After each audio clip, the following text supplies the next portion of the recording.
All right, Tuesday morning. So it's a snow day here in Chicago. Perhaps it's a snow day where you're at as well, especially if you're here in the Midwest. We had a big snowstorm move through. I can remember as a kid getting excited about snow day, no school, play outside all day, good times. Well, now that we're all grown up, snow days can still be fun because what can you do when it snows?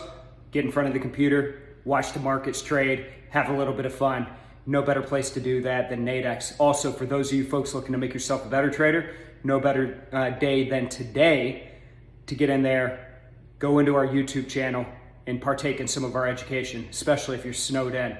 So let's get after it today. We've got a busy week, as we talked about yesterday in store. A lot of earnings this week, more earnings today, and a big FOMC meeting tomorrow with the policy announcement. Now, no change expected, but we typically see volatility into currencies on these days. Looking at the markets heading into the open, pretty flat. We saw some weakness in the stock market earlier. We've since traded higher. We're up, let's just call it small across the board. S&P, Dow, NASDAQ all trading higher.